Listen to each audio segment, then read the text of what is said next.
Ikhwan dan akhwat, bagaimana kabar saya semua?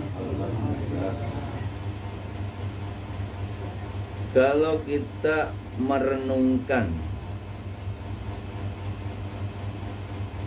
mentadaburi,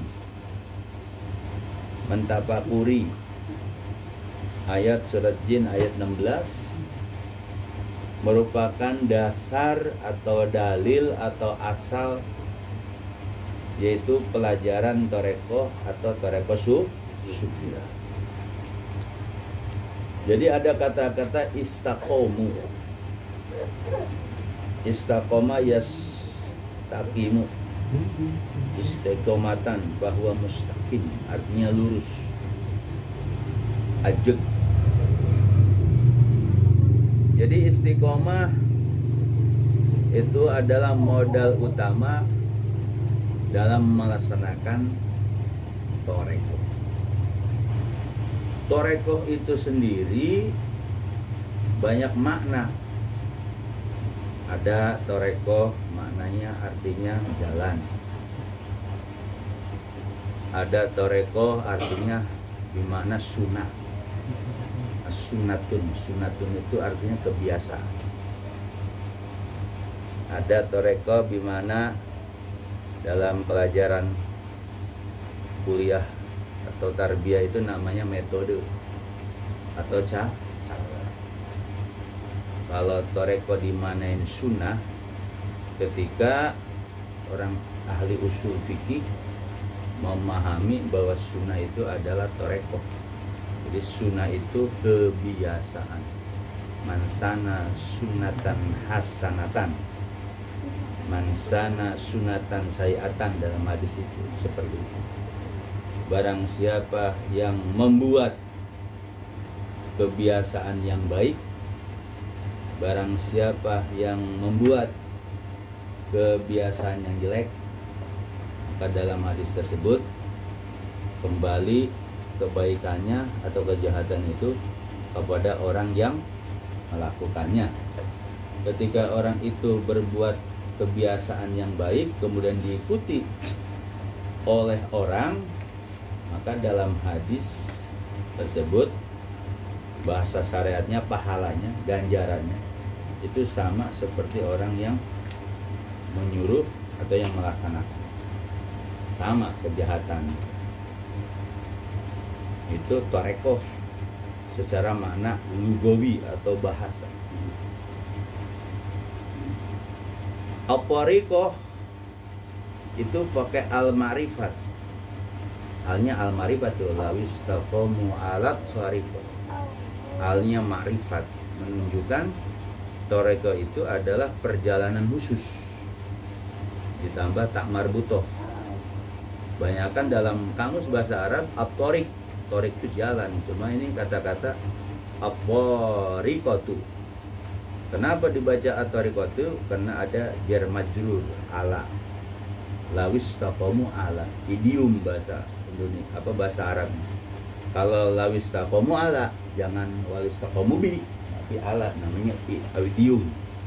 Artinya kaitannya atau sambungannya istaqamu ala, nggak boleh istaqamu bi.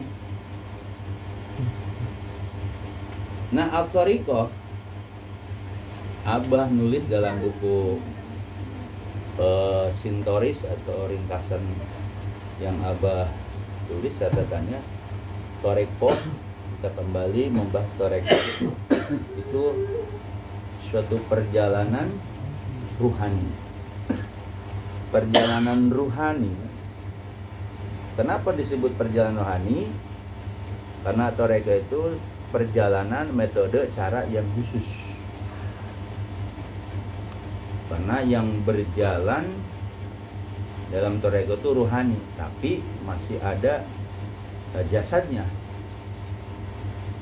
Jadi yang melakukan Toreko itu masih ada jasad dan ruhani. Disebut siapa yang menjalankan objek yang al-insan, manusia. Nah, manusia dalam ilmu mantek, ta'rif tentang insan, ilmu mantek, ya, ilmu mantek itu ilmu apa ya, ilmu berpikir Al insan hayawanun natik. Al insan adapun manusia, hayawan binatang. Natikun. Natik itu arti bisa bicara, bisa berpikir. Jadi dalam ilmu mantek, manusia itu binatang yang mampu bicara dan mampu berpikir. Bicara sama berpikir doang. Karena manusia itu memiliki jasad dan ruh, maka pembahasan toreko itu yang dibahas tentang ruhani, sisi dalamnya, aspek ruhaninya. Maka toreko itu bagian daripada tasawuf. Tasawuf itu adalah ilmu yang membahas tentang takhali, tajalli.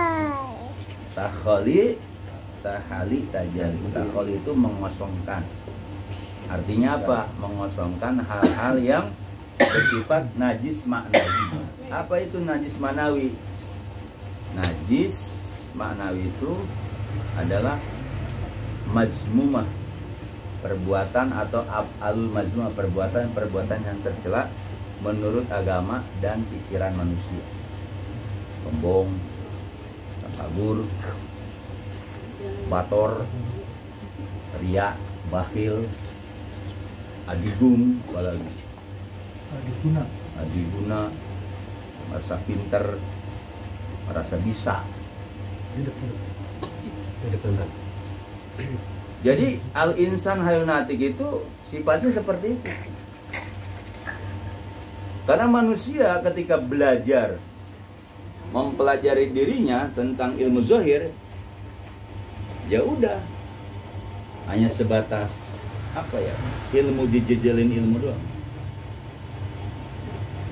Maka ilmu ini Abah bilang perlu. Ilmu adalah perlu karena akal harus diisi dengan ilmu. Kalau akal nggak dikasih ilmu ya bodoh terus. Aklun itu harus dikasih ilmu. Setelah akal punya ilmu, akhirnya dia jadi cerdas. Pakai akalnya. Maka akal tadi ada yang mempelajari ilmu umum, ilmu astronomi, geografi, fisika. Itu ilmu-ilmu apa? Eksak atau hasil daripada budaya akal. Tapi ilmu-ilmu seperti itu nggak cukup, kata Imam Ghazali. Karena dia hanya mencerdaskan akalnya. Karena akal itu perlu dikasih ilmu, pengetahuan, khobar, informasi. Maka si akal itu bisa cerdas. Bahkan akal itu bisa mengaku Tuhan. Karena dengan kecerdasan. Nah, supaya manusia itu nggak kebablasan, karena manusia itu punya sifat kudro, iroda, ilmu, hayat, sama basor. Al-insan mausufun bisifatilah. Manusia itu disifati dengan sifat Allah yang 7. Kudro, iroda, ilmu, hayat, sama basor, alam. 7 sifat tadi ketika itu diramo, digunakan atau dikuasai oleh akal, maka akal itu bisa akan melakukan an-narobukum. Seperti Fir'aun, iblis, ana khairu minhu, saya lebih baik dari dia. Itu kan penyakit-penyakit batiniah. Makanya orang-orang sufi membuat suatu ilmu disebut ilmu toreko sufiyah. Toreko jalannya, metodenya, caranya, kebiasaannya orang-orang sufi. Orang sufi itu orang yang bersih pikirannya, orang yang bersih ucapannya, orang yang bersih perbuatannya. Itu orang sufi. Maka orang sufi itu tujuannya hanya mendekatkan diri kepada Sang Pencipta, Sang Kholik, dengan cara berzikir. Karena tadi akalnya sudah penuh dengan ilmu. Nah makanya timbullah ilmu tasawuf atau ilmu sufi atau pengamalannya ilmu toreko. Nah ilmu toreko yang kita pelajari ilmu toreko sufiyah, yaitu antaranya Qadiriyah wa Naqsabandiyah yang didirikan oleh Sultan Al-Syabdul Qadir dengan Bahuddin Naqsabandi. Dua metode tadi, zikir jahar dan zikir hopi. Zikir jahar berasal dari Sayyidina Ali sanadnya. Zikir hopi berasal dari Abu Bakar sih. Dua metode tadi ternyata tertarik sama kalangan ahli-ahli sufi. Karena kata Abah Guru Syekh Abdul Rahman, kalau toreko nggak punya dua metode tadi, maka torekonya akan gagal. Maka torekonya harus kembali semuanya kepada Qadiriyah wa Naqsabandiyah, zikir jahar dengan zikir Salah satunya ulama Indonesia Syekh Ahmad Khatib Sambas mengembangkan ajaran tarekat. Ajaran tarekat itu dibawanya dari Mekah. Nah, Syekh Ahmad Khatib Sambas ini pelajar Indonesia, belajar ke Mekah, belajar ilmu-ilmu syariat, ilmu akidah, ilmu berbagai ilmu. Puncak kepuasan ilmunya ternyata ilmu tasawuf. Ilmu tasawuf hanya kitabnya, akhirnya untuk mengerucut pengamal ilmu tasawuf dengan ilmu toreko. Toreko ini dari mana Syekh Sambas? Syekh Sultan Al-Syabdul Qadir. Ya, zikir jahar. Jadi Syekh Ahmad Sambas ini termasuk orang yang berjasa, pahlawan sebenarnya. Cuma nggak dikenal di kalangan umum. Yang dikenal hanya di kalangan toreko. Kalangan umum mengenal Syekh Ahmad Sambas, Syekh Ahmad Minangkabau. Kan ada Syekh Ahmad Sambas, ada Syekh Ahmad Minangkabau. Kalau Syekh Ahmad Minangkabau itu lebih ke tafsir, karena dia arahnya ke Al-Afgan, tafsir Muhammad Abdu. Maka berdirilah itu organisasi Muhammadiyah Kedahlan. Kedahlan itu ngaji kitabnya ke Ahmad Khatib Minangkabau, orang Padang. Tapi kita nggak bahas itunya. Kita Syekh Ahmad Khatib Sambas. Orang-orang yang pelajar toreko harus tahu Syekh Ahmad Khatib Sambas itu siapa, pendiri. Yang amanahnya dari Syekh Sultan Al-Syabdul Qadir Jilani. Dua metode zikir tadi diriset di tajribah, ternyata menghasilkan ulama-ulama sufi. Di antaranya Syekh Abdul Karim Tanara, putra Indonesia yang berhasil di Mekah.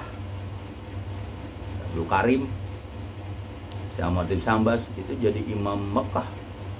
Dulu belum orang-orang Suud, orang-orang Wahabi dulu, belum ada dulu mah. Jadi imam Mekah zaman dulu Syekh Ahmad Khatib Sambas. Setelah Syekh Ahmad Sambas mangkat pulang, digantikan oleh muridnya Syekh Abdul Karim Tanara Banten. Jadi imam Mekah itu orang Banten, orang Indonesia imam Mekah. Nah, Syekh Abdul Karim ini salah satu yang dicetak oleh Syekh Ahmad Khatib Sambas. Sama-sama orang Indonesia. Jadi orang Indonesia itu punya ketekunan dalam belajar, khususnya dalam ilmu mistik, ilmu tasawuf. Kalau kata orang barat, ilmu mistik tasawuf. Dalam olah batin Syekh Abdul Karim Tanara Banten yang dipercaya sama Syekh Ahmad Sambas. Akhirnya setelah Syekh Ahmad Sambas diperintah oleh Sultan suruh ke Serang nyebarin kalimat la ilaha illallah dengan metode toreko Qadiriyah Naqsabandiyah ke Serang dulu tuh. Ketika itu zaman Belanda sejarahnya. Pulang ternyata di Mekah juga ada orang Serang asli. Suruh pulang dah. Siapa? Syekh Abdul Karim Tanara Banten, pulang ke kampung di Tanara Banten. Jadi kita sering kan Fatihah Syekh Abdul Karim Tanara Banten. Akhirnya Syekh Abdul Karim netep tuh di Tanara. Ketika netap di Tanara terjadi pergolakan penjajah Belanda. Tapi di ujung Bogor Barat itu ada seorang yang bernama Solihun Benteng. Ini Solihun Benteng ini termasuk orang hikmah, orang jago, orang yang punya ilmu jajaten, ilmu kedugalan. Semua ilmu dikuasai. Akhirnya nggak ada satupun yang bisa mengalahkan Syekh Solihun Benteng itu.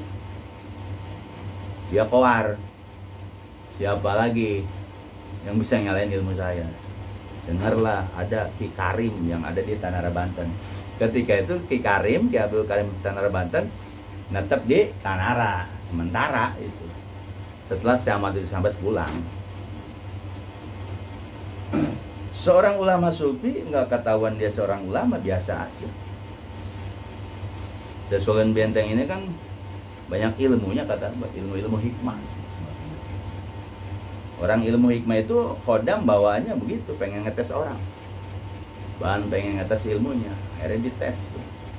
Tujuannya ngetes ke Syekh Abdul Karim, ngetes keilmuannya. Karena orang kalau udah punya ilmu hikmah merasa jago, ana khairu minhu.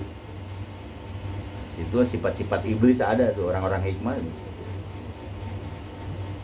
Datanglah Solihun Benteng itu ke menghadap Syekh Abdul Karim dengan tujuan ngetes ilmu.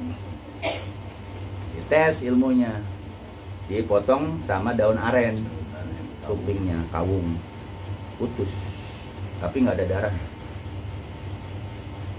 Di situ Solihun Benteng bingung. Ilmu yang dimiliki ilmu jagoan, di situ dia nggak mampu. Yang seharusnya nggak kena potongan pakai daun aren yang putus, harusnya pakai golok kan. Ini daun aren. Ini membuktikan bahwa ulama sufi itu sakti. Ulama sufi itu termasuk ulama yang memang jarul langit. Ucapannya, perbuatannya, pikirannya itu didengar Allah. Bahasa secara sekarang Abdul Karim. Di situ Syekh Solihun Benteng nunduk, kalah ilmunya. Tapi kupingnya ditaruh lagi, ditempelin lagi. Kan kuping kalau udah putus gimana? Putus aja kan. Ini emang nggak ditempelin lagi. Ya di situ tambah bingung Syekh Solihun Benteng. Jadi ilmu hikmah itu ilmu khodam, ilmu wirid-wiridan. Kalau Syekh Abdul Karim ini memang sudah dibentuk, dilahirkan menjadi ulama sufi oleh Syekh Ahmad Sambas. Jadi Syekh Ahmad Sambas itu nggak sembarangan, bukan ulama-ulama ecek-ecek. Dia mengerti ilmu syariat, ilmu fikih, ilmu tafsir. Nah, terakhir puncak kepuasannya ilmu tasawuf atau ilmu torek. Akhirnya Solihun Benteng itu nyerah di situ, belajar. Kan biasa orang ngetes dulu kan. Bener nggak sih ini seorang ulama? Dulu ulama-ulama dulu punya ilmu seperti itu, ulama sufi. Untuk membuktikan apa? Karomah. Karena ulama sufi itu dikasih karomah. Akhirnya nunduklah tuh jawara dari Benteng. Tahu kan Benteng? Ciampea. Pasar Ciampea ada kesana kuburan. Akhirnya Syekh Solihun belajarlah tekun dengan Syekh Abdul Karim Tanara Banten. Nah itu silsilah kita tuh. Sama itu Sambas, Syekh Abdul Karim, Syekh Solihun. Syekh Solihun itu Raden ya. Dia masih turunan Prabu Siliwangi yang Santang kata. Nah dari Syekh Solihun dikembangkanlah toreko itu di daerah Benteng. Cuma sedikit muridnya. Tapi di sana, di ujung sana, daerah Luliang kesananya, namanya Lio Jambu kan, Luliang Lio Jambu. Pasar Luliang tuh jembatan Cibanteng, Daur Rahman kesananya ada, namanya kampung Lio Jambu. Lio itu tempat pembakaran kenteng. Tahu kenteng nggak, bikin kenteng? Kenteng. Orang bilang kenteng. Lio tuh bakar batu bata. Itu Lio namanya, Lio Jambu. Di ujung dari Daur Rahman sedikit, ujung lagi tuh. Di sana ada kampung namanya Lio Jambu. Nah, Abah Hoer Lio Jambu. Abah Hoer mendirikan pesantren syariat. Termasuk Abah Hoer ini sudah jadi ajengan di ulama terkenal, masyhur, ajengan, ya kan. Tapi di ujung benteng ucapan Sesolihun itu nyata nyakitin Abah Hoer bahasanya. Jadi kayak ngetes dengan bahasa sufinya. Bilangin sama Mama Hoer, kalau si Mama Hoer itu yang banyak muridnya nggak masuk toreko, nggak bakalan nyium bau surga ketika meninggal. Itu ucapan Abah Solihun yang Abah ceritain di kuliah tarbiyah. Karena sekarang kan tentang maulid ya. Sekarang tentang manakib guru-guru kita nih. Akhirnya dengar ucapan itu Mama Hoer marah. Pengen tahu seberapa sih muridnya sih. Pengen tahu sosok orang yang mengatakan seperti itu. Ada yang nyampein. Akhirnya jalanlah Abah Hoer itu dari Galuga, dari Uliang tuh, pasar Uliang, Galuga tuh banyak karet. Sekarang tempat latihan ABRI, Galuga tuh. Ntar tembusnya Ciampea, kan tembus nanti ke Ciampea tuh yang pos polisi Galuga. Kan pos polisi seberangnya benteng yang kapal jatuh. Nah, ke situ ngintip siapa Solihun Benteng itu yang ngatain. Ternyata muridnya sedikit. Sedikit lagi ngajarin toreko. Tapi namanya orang sufi memiliki mata batin yang tajam. Gak ngelihat dengan mata zohir. Jadi orang di luar aja lagi ngajar begini dia tahu. Banyak belajar tuh nguntak-intip masuk ke jero. Masuk ke dalam, jangan untak-intip mulu. Di situ kata Abah, Mama Hoer kaget. Artinya ini orang nggak sembarangan, nggak ngelihat keluar, tapi mata batinnya apa? Melihat. Nah di situ sejarah dimana Abah Hoer belajar toreko ke Abah Solihun belajar. Di antara Abah Solihun itu muridnya ada dua, satu Mama Hoer, yang satu Mama Dahlan tuh, kuburannya deket tuh sama Abah Solihun, ada ke Dahlan. Itu murid Abah Hoer. Yang kata Abah, muridnya Abah Solihun, kata Abah Solihun, nanti suatu ketika ada muridku yang mimpi minum air laut sudah diminum, berarti dia dapat amanah ilmu dari guru. Jadi mimpi minum, disuruh Abah Solihun suruh minum air laut. Itu al-bahr. Cuman Abah Dahlan ini kata Abah cerita ke Iwan yang lain. Nah di situ Abah mengatakan kalau mimpi itu harus 3 kali. Malam mimpi, besoknya kayak gitu lagi, besoknya 3 kali baru benar. Tapi kalau kita mimpi rahasia-rahasia seperti itu jangan diceritain, nanti jadi kodian kata Abah. Nah, Badalan cerita ke Iwan, besoknya malah bengkak badannya, kakinya bengkak, meninggal. Ada satu amanah lagi tuh ke murid Abah Solihun yang satu, Abah Hoer. Sama mimpi juga Abah Hoer, suruh minum air laut. Di situ salah satu Abah Solihun akan mewariskan ilmu kemursyidnya terhadap 2 muridnya tadi, tapi yang lulus Abah Hoer. Abah Hoer minum air laut tuh. Ya, cerita ke Abah Solihun, nggak cerita ke Iwan. Kadang kita nih cerita ke Iwan belum bayangin, cerita langsung ke Abah Solihun, Abah Hoer. Nah disitulah Abah sejarahnya Abah Solihun nurunkan ilmu toreko kemursidannya. Akhirnya Abah Solihun mangkat, kemursidan itu dipegang oleh Abah Hoer Leo Jambu. Nah Abah Hoer mulai Yang tadinya syariatnya kental jadi toreko. Zaman Belanda ketika di tengah-tengah Abah Hoer banyak muridnya, ya kiai-kiai, ustadz, zaman banyak. Di ujung Cibuntu ada yang namanya Ilyas Kosasi, seorang supir tronton tapi montir. Ilyas Kosasi namanya. Ini cerita Abah ini mah ya, biar kita ceritain. Akhirnya Abah itu minta izin ke emaknya, pengen belajar ke Mama Hoer. Tapi Abah sebelumnya belajar hiji, belajar ilmu Cimande. Abah itu Abah kan belajar ilmu Cimande, toreko ripaiyah, toreko ini berbagai macam toreko. Abah jalan ilmu-ilmu jagoan lah, karena memang terbentuk Abah ini tukang wiridnya namanya. Akhirnya Abah ini izin ke emaknya, pengen belajar ke Mama Hoer. Tapi Abah nggak kosong, datang ke Abah Hoer itu bukan orang biasa, mau ngetes. Ketika datang ke Mama Hoer lagi ngajar begini di meja lah, ada meja. Tapi Abah Hoer ya wali, galak Abah Hoer, wali itu.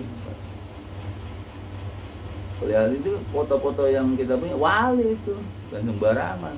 Abdul Karim wali, sama Sambas wali. Ketika Mama Hoer itu lagi ngajar, itu ada ngeliat di pojok anak muda. Tadi aja nggak dijang.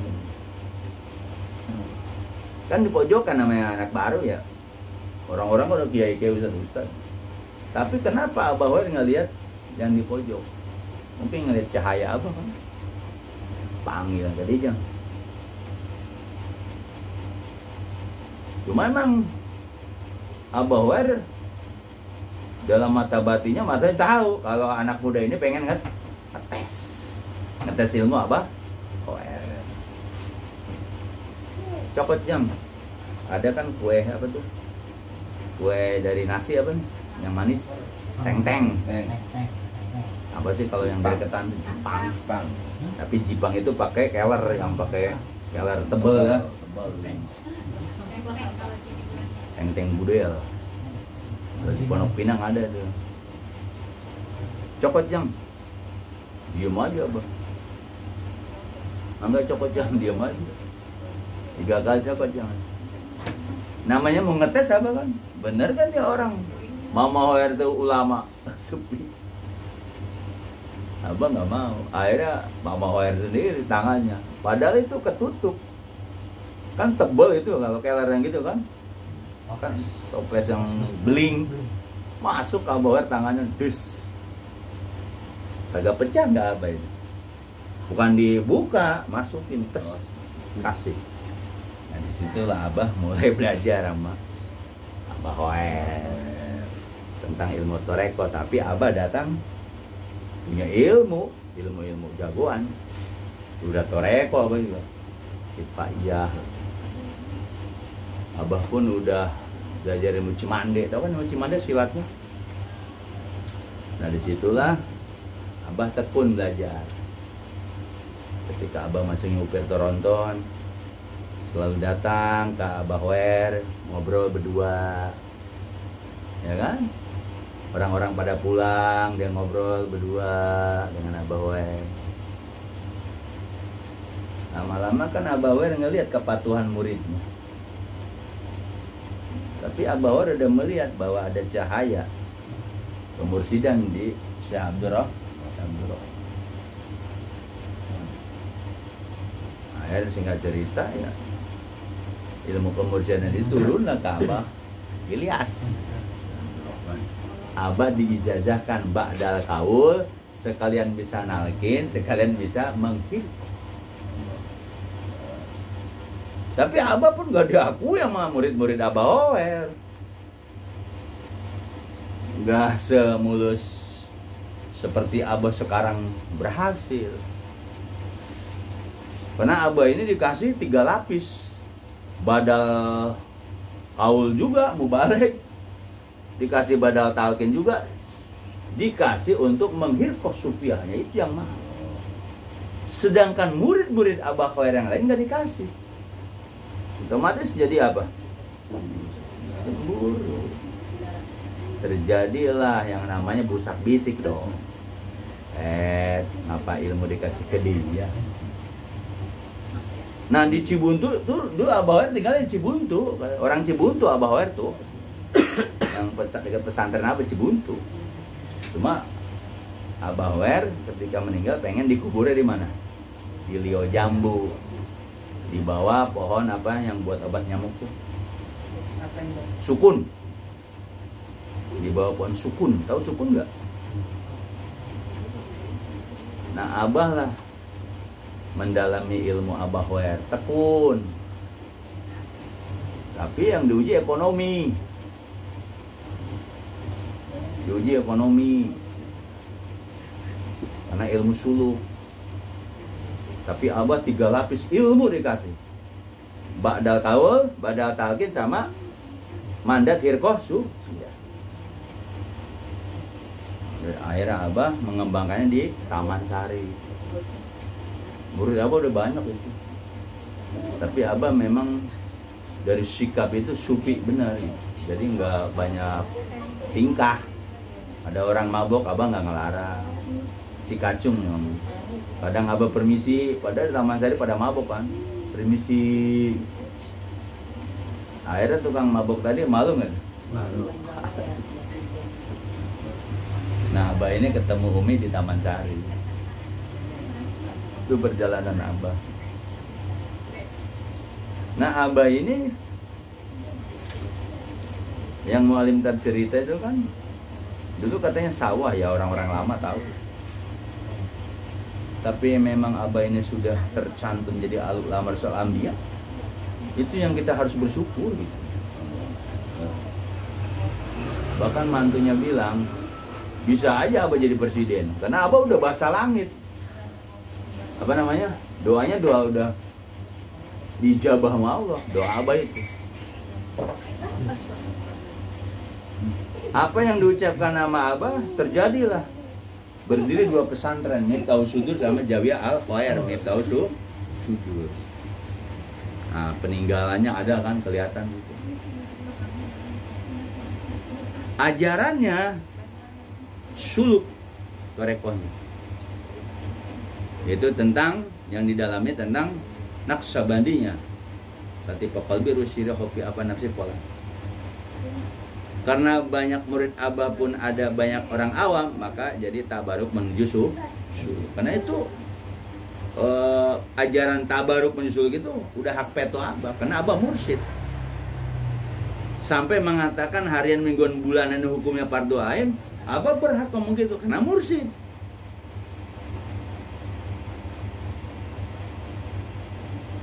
Jangan bicara mana dalilnya. Abah itu punya hak karena mursyid. Kenapa harian harus wajib, bulanan apa mingguan belum wajib? Kenapa mursyid? Ini buat mengenang ucapan Abah yang saya langsung dengar ya. Abah itu mursyid. Nah, banyak orang mengatakan kalau orang ngaku mursyid itu bukan mursyid katanya. Ya kan? Orang biasa dah, orang ngajinya di Google, ngajinya di kitab-kitab baru dengek. Tapi apa mengatakan di kuliah tarbiyah dulu, yang kuliah tarbiyah belum banyak, dikit. Abah ini mursyid, syekh mursyid. Disitulah ucapan Abah, syekh mursyid dengan ustadz dengan kiai beda. Kalau ustadz dipanggil sama muridnya, kalau kiai dipanggil karena dia punya pesantren dan santri, panggillah kiai. Ini ucapan Abah diulang nih, udah lama. Kalau Abah ini mursyid, saya mursyid. Diangkat sama gurunya, Abah Khair. Andai murid Abah bubar semua nih, bubar. Cuma karya 1. Tuh ucapan Abah, karya 1 nih yang setia. Apa 2 sisanya, tetap Abah ajarin. Kenapa? Karena Abah mursyid. Nah kita dengar nih di ucapan semua orang, mana ada mursyid ngaku Kalau orang ngaku mursyid, berarti dia nggak benar, ya kan? Kan banyak orang-orang toreko yang dia belajarnya baru kata gurunya, ngerti nggak? Baru dari buku. La yarifu wali ila wali, kata gitu. Yang dia mengatakan wali kecuali. Apa mengatakan Abah ini mursyid? Beda dengan kiai dan ustadz. Kalau ustadz itu dibilang ustadz sama muridnya. Kalau kiai dibilang karena dia punya pesantren, maka sebut kiai. Tapi Abah mursyid diangkat oleh Abah Khoer. Ceritalah Abah yang kata suruh puasa tuh, yang 40 hari atau 15 hari, tapi 3 malam itu Abah ketemu Syekh Sultan. Disitulah Abah muji bahwa Mama Khoer, guru kita itu wali. Yang ucapannya Abah selalu ulang, jelema teu asup toreko masih syariat wae eta bahan dibelem. Wah, Abah sering tuh kelihatan dia. Itu ucapan itu mungkin bagi orang yang sudah kuliah tarbiyah pun nggak nerima, seketika nggak nerima. Mungkin murid-murid Abah sekarang juga nggak nerima. Pernah takut dibilang ekstrim. Orang syariat sakabehna seluruhna dibelem untuk masuk toreko mah, termasuk ilmu toreh. Ayo, ada nggak murid Abah yang nantang? Oh, sama percaya, benar ternyata. Selama ini kan kita ngaku ahli ibadah, ahli ini bisa ini, nafsu itu. Bang Madit. Jadi belajar sama sufi itu dari ucapan.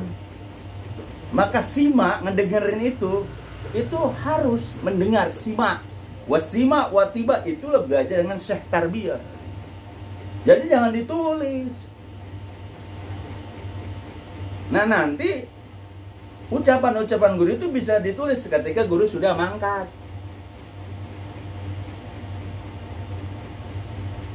Nah, ucapan Abah itu diulang-ulang loh.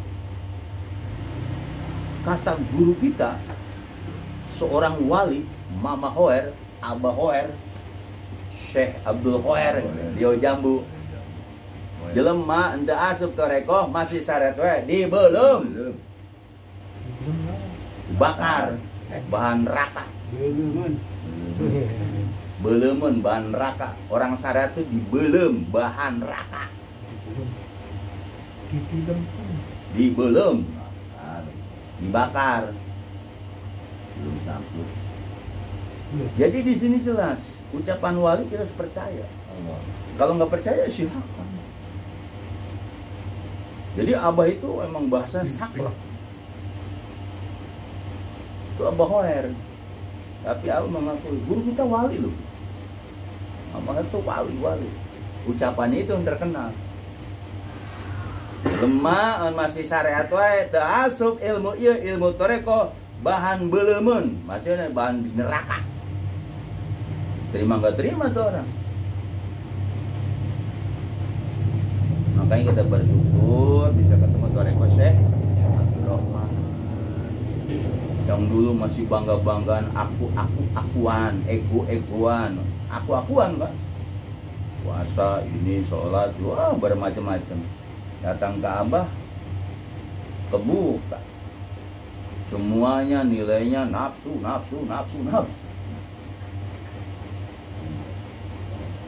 Berarti orang syariat itu nafsu semua. Semua ibadah orang syariat nafsu. Kenapa? Pengen surga, pengen pahala, pengen ini.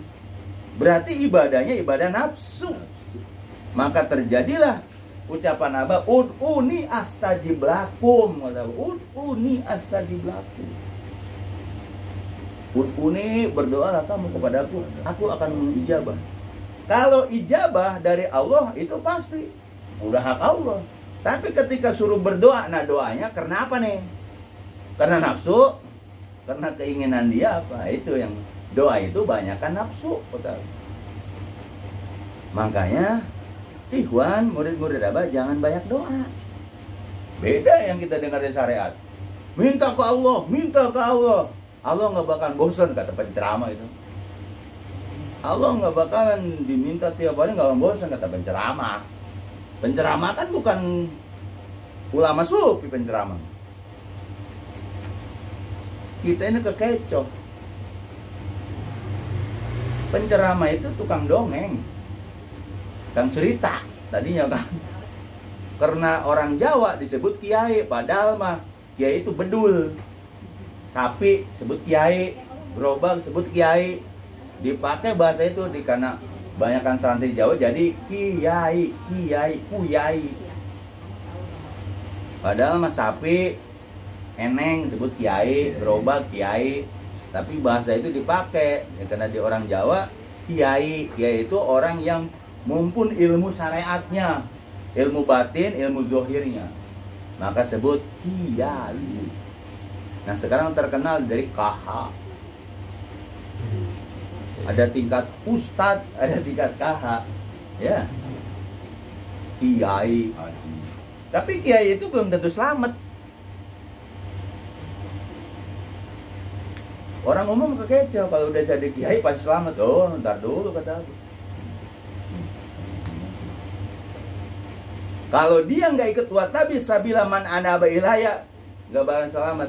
Ikuti orang yang bisa jalan kepada pulang ke Allah.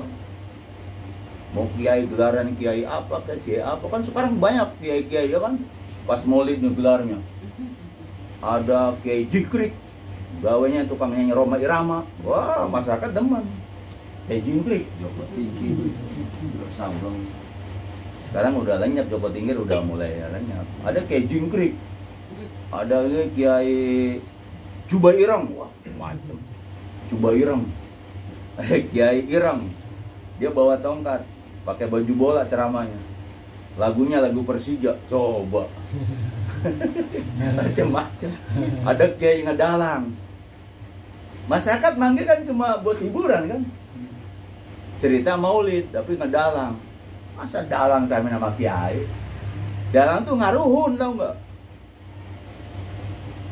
Asep Sunaria itu semua kan kalau dalang manggil. Kalau nggak manggil nggak bisa suara saling ngerasa. Dalang itu manggil, suara ini manggil. Perlu ijazah. Ini mau kiai gitu ketendalang. Jadi semua itu supaya laku di pasaran dengan cara-cara begitu. Akhirnya sekarang ulama bener kata siapa, kata Imam Ghazali, jadi ulama sudah. Ulama yang mentingin perut, ngerti nggak? Sekarang kan ulama yang mentingin perut. Batnuhu gimana? Buat bukan untuk memperbaiki umat sekarang mah.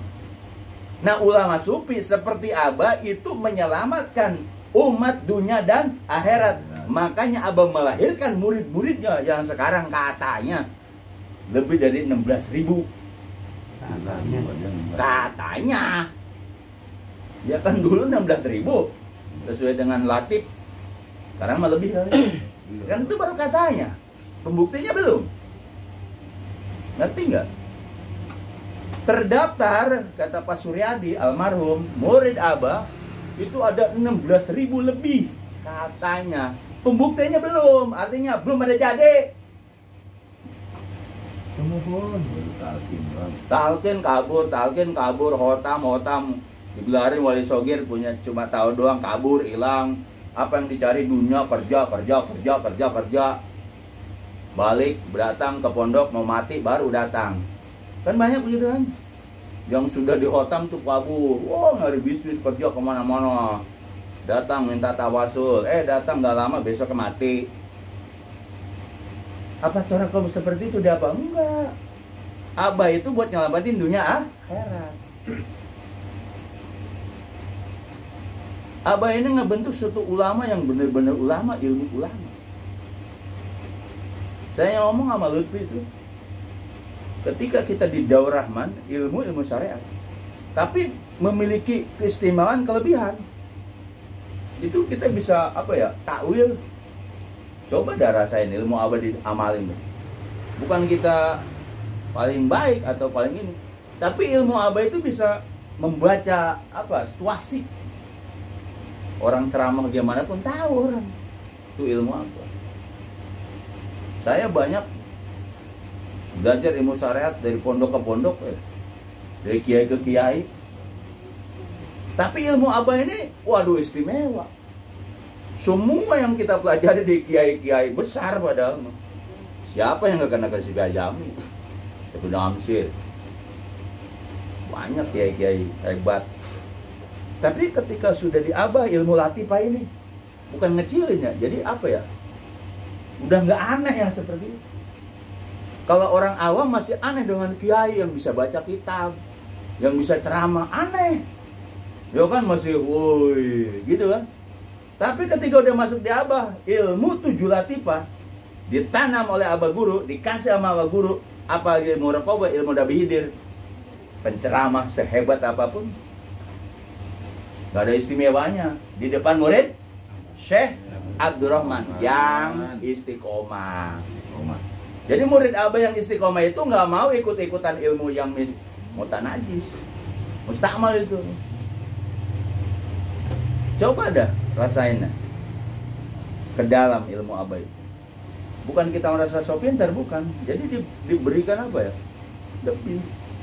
Orang dulu, wah kalau udah belajar kitab hadis Bulughul Maram tuh hebat. Tafsir jalan tuh hebat. Nahwu sorof balagu hebat. Pas udah di abah, biasa aja. Itu abah tuh ngebentuk rohani kita. Makanya yang punya 7 latifah amalin, bukan naik doang.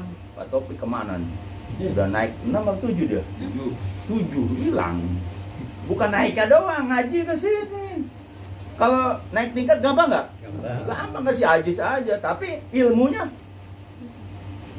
kan ilmu pendalamannya di mana? Di mingguan di Bogor nggak bakal dapet dibilang. Kalau ke Bogor ngaji terus nggak bakal dapet. Ya dapatnya zikir. Disinilah penggemblengan. Sejarah tadi Abah Solihun, sejarah Abah Hawer, jarang diceritain kan? Abah Solihun gimana, Abah Hawer gimana, Abah Hawer gimana? Dapat cerita.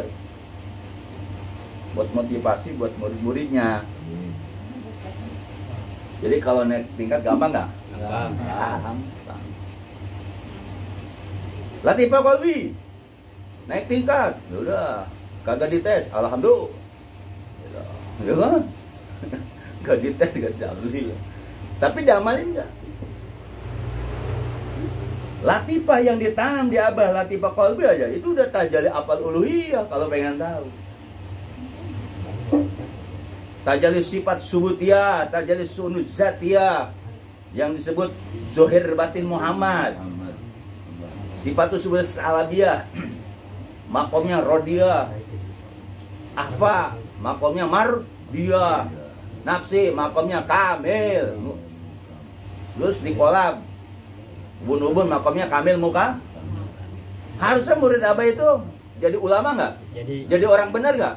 Iya, harus jadi orang benar.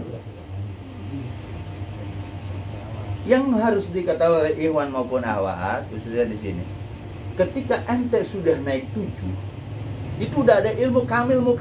Kamil itu apa sih? Orang yang sempurna di atas nur Allah, apa? Nur Rasulullah di atasnya nur, atau nur apa? Nur Rasulullah, nur Allah. Rasulullah di atas nur Allah. Kamil, mukamil. Tapi ilmu itu benar nggak itu yang saya bilang? Murid abah ada 16.000 lebih. Pertanyaannya udah terbukti belum? Paham itu 7 latifah? Kamil mukamil itu. Maka saya bilang kalau murid abah masih belajar sama kiai lain, ustadz lain, berarti ilmu yang ditanam sama abah itu mustakmal. Tahu mustakmal?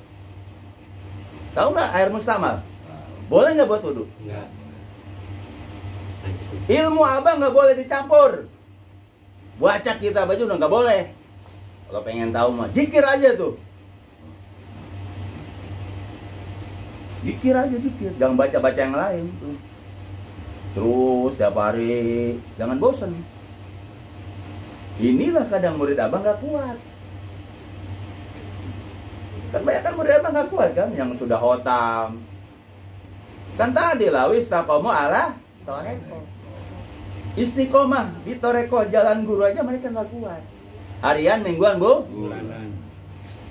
Makanya abah ngadain lah sebuah toreko tabaruk menuju suluk. Banyakan tabaruk. Suluknya belum. Mereka kalau udah suluk nggak mau. Pengennya tabaruk, ijabah, barokah, karomah, otaman, barokah, karomah, gitu aja terus. Lihat murid abah itu kalau diajak suluk gak mau. Suluk itu perjalanan rohani yang ngelepas semuanya. Kun amama saika kanaka maitun bihayin. Tuh belajarnya begitu. Kun jadilah kamu di hadapan guru mursidmu. Kanaka maitun bihayin. Seakan-akan engkau sudah jadi mayit, tapi di hadapan orang hidup. Siapa orang hidup itu? Depan mayit. Orang yang memandikan. Mayit berak gak? Berak terakhir itu. Berak kan? Wow itu. Ini diam kan? Diam merem gini aja kan. Coba dah. Yang ngalamin saya kemarin bokap itu. Nyokap saya. Ini diem. Ini diem. Padahal mah udah kayak seger. Ntar Parito gitu tuh.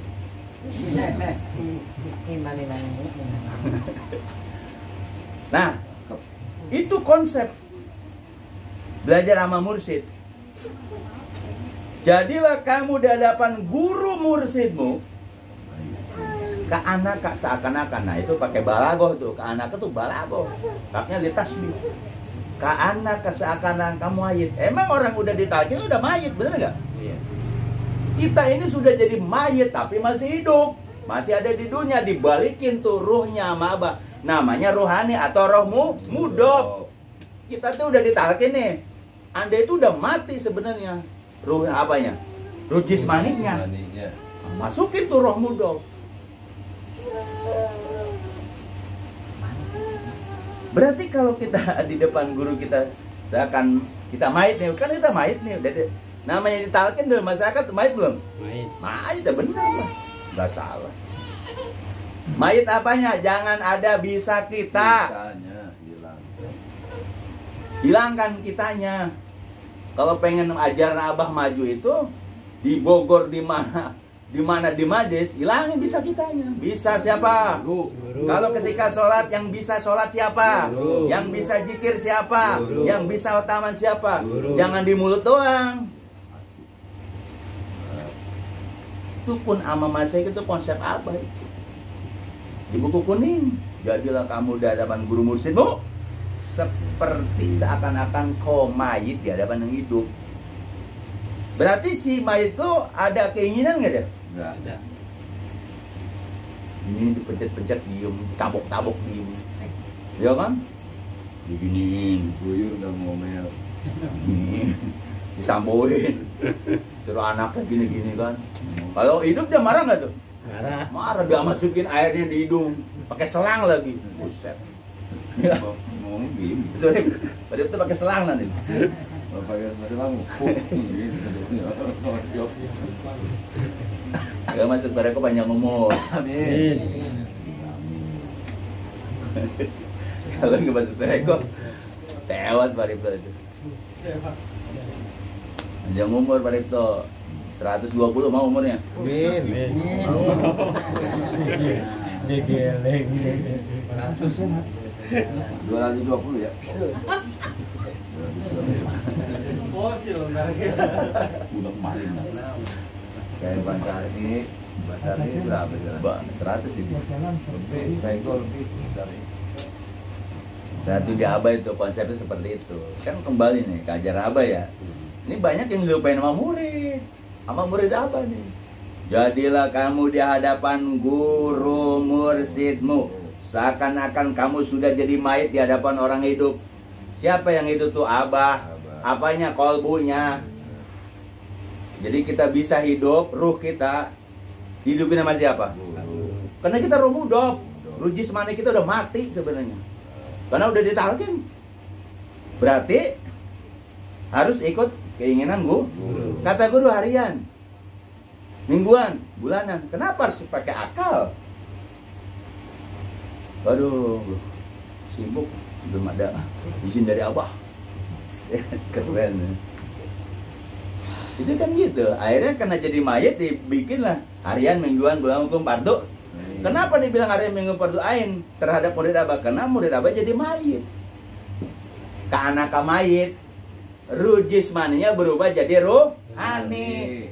Jadi kita sekarang ini pakai roh mudhof yang nyantel kepada guru. Tapi ruh jismani yang masih ada di alam sadar.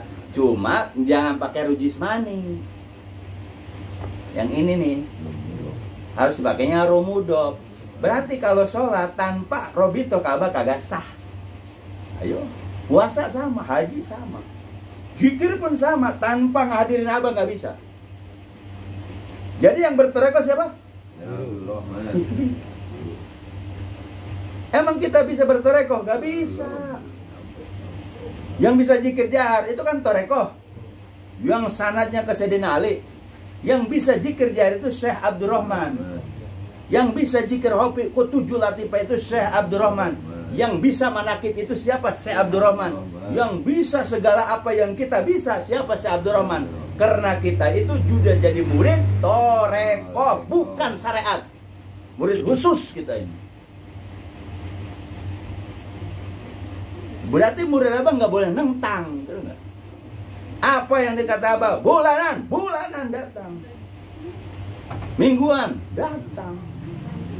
Sekarang yang terjadi, dunia dicari ya kabur lagi ya. Kan di abah apa? Nggak usah cari dunia, nanti dunia ngejar kita. Kalau yang istiqomah, buat apa hotaman? Kan lawis taqomu ala toreko, nggak meyakini seperti itu. Apakah orang gawe kantoran akan menjamin? Sakit paling ujung-ujungnya, capek. Kenapa? Ruh mudhofnya dia langgar. Sedangkan dia yang sudah talqin ya, yang murid abah, itu udah dilanggar roh mudhaf dia. Dia masih pakai ruh jismani, capek nggak? Capek, bengong aja. Si Aan, kenapa lu bengong mulan? Jangan jauh-jauh dari majlis. Coba aja buktiin dah kalau jangan bengong.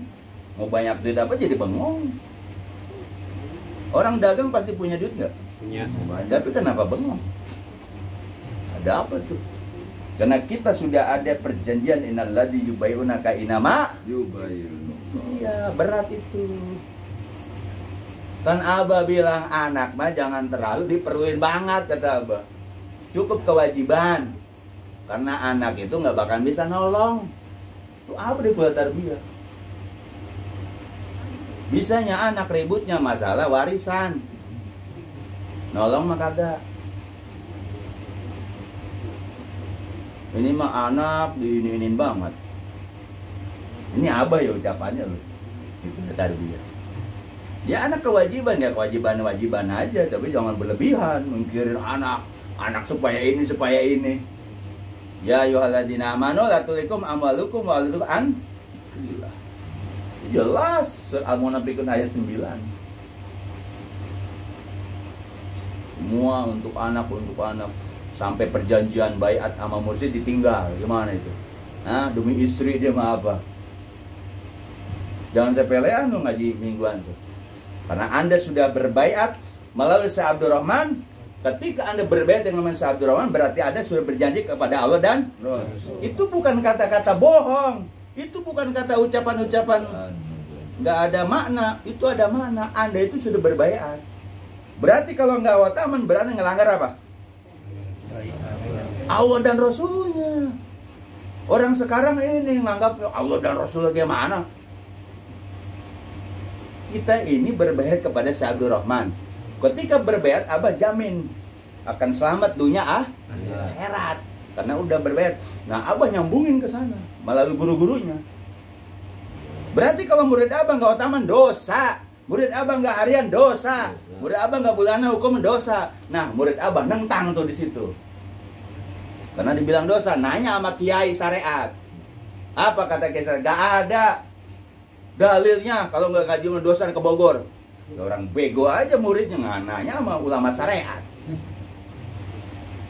Ulama syariat itu terhijab, ruhnya belum hidup, makanya dia ruh hewan, hayonatik. Kemarin kan kepala sekolah saya bilang gitu aja tuh, yang mau talqin. Taunya kepala sekolah, bagaimana mau ninggalin, bagaimana mau khotaman, kepala sekolah, dikit-dikit rapat. Kalau mau toreko tinggalinnya semua. Jadi jangan setengah-setengah bertoreko itu. Jadi yang bertoreko siapa?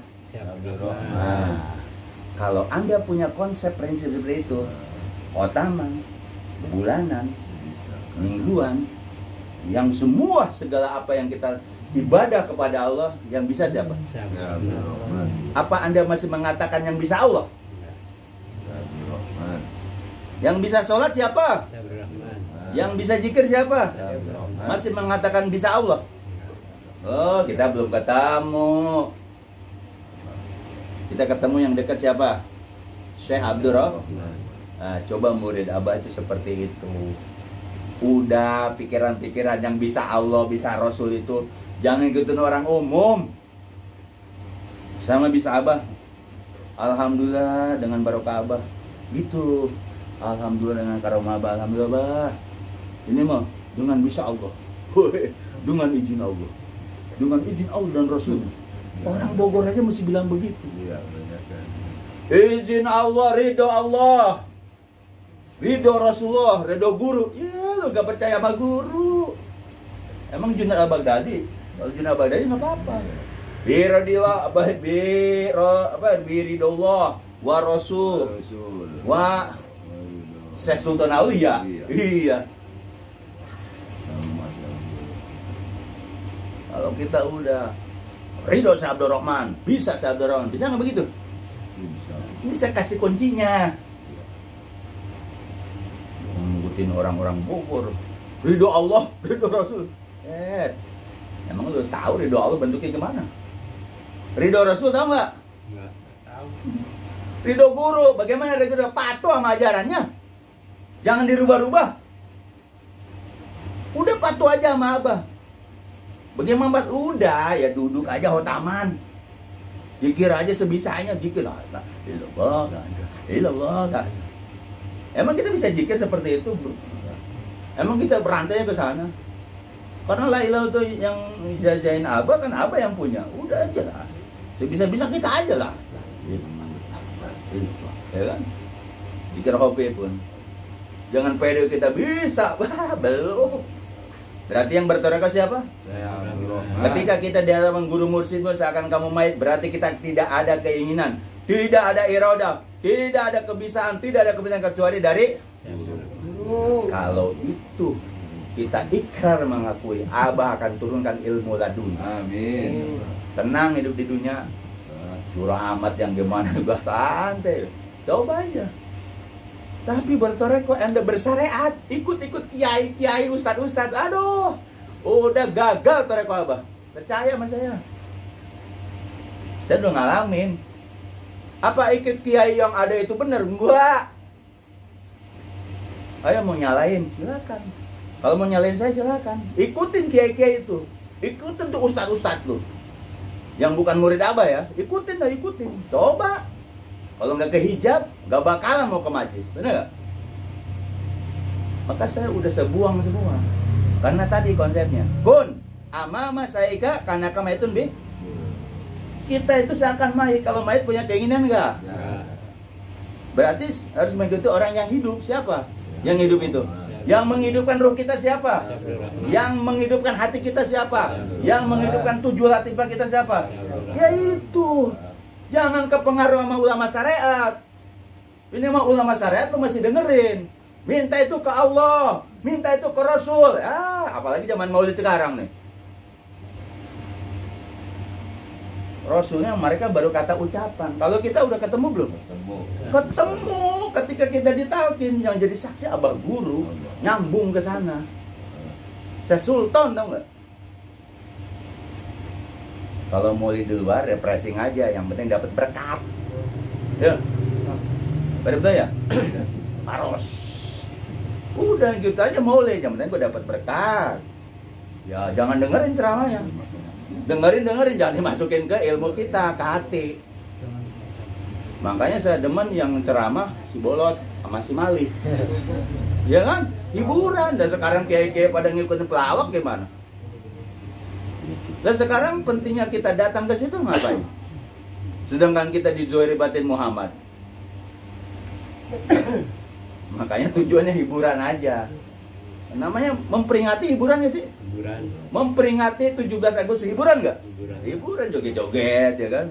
Makanya bener kata orang Jawa, ketika bulan Maulid, hiburannya apa? Keris, dipakai jeruk purut, ya, mandi bumbang. Nah semalam tuh ngebumbang, tau ngebumbang nggak?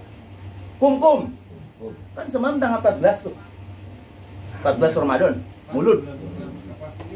Oh itu ngebumbang, saya dulu ngebumbang, ngelam deh, telanjang di Parung tuh, baca hiji bahar, panjang. Tapi di sungai gede. Warung kemarin. Udah baca, itu namanya ngebumbang. Kata orang Jawa, kum. Kalau daerah sana tuh, Bandung tuh, Saguling kan 2 pertemuan sungai, ngebumbang, hilangin, ngebersihin aura gitu. Kita mau beberapa ngebumbang, mandi tobat aja jarang lah. Makanya saya kemarin mandi kembang, ya kan? Mandi kembang, bumbang. Pokoknya apa ya di abahnya? Ya, yakin nggak sama abah? Yakin. Masih percaya sama ulama syariat? Enggak. Hei, masih percaya nggak? Enggak. Masih mau ngikutin? Masih ikutin. Nggak pernah. Coba aja ikutin. Nyari paros. Kalau Pak Rinto nggak apa-apa hiburan, nyari paros aja, kumpulin parosnya. Hiburan tuh. Dapat telurnya. Paling telur main doang apa? Mie. Nggak ada daging. Ayam paling seberingkil. Kalau dapat ini telur mobil. Artinya saya mengatakan seperti ini biar apa? Kita harus yakin dengan guru bahwa guru mursyid itu tidak ada kekurangannya, sempurna zohir maupun batinnya. Kenapa? Karena guru mursyid naib, pengganti daripada Rasul. Kalau Anda masih percaya sama syarat, lihat ilmu abah. Apa namanya? Kalau jadi kagak enggak jadi. Bantet. Mau. Kalau kerupuk bantet enak gak? Nah kalau manusia Banget enak. Urap. ilmu abah kagak dapat, ilmu syarat malah mengambang. Ini ucapan ini bukan saya main-main loh. Karena murid abah mesti pada ngepelein. Udah, jangan selalu mengatakan kan kita menghormati, toleransi, bergaul. Ya kalau terserah mau bergaul ya bergaul, cuman nanti akibatnya ngaji nih, ngikut ngaji kitab. Ya kan? Lama-lama ke abah mulai ragu nggak? Ragu. Makanya di sini di Ciputat sedoktrin ajaran abah. Harus yakin dengan ajaran abah. Ajaran abah hanya ajaran abah hanya jaropi sih sama khotaman. Gak usah baca kitab.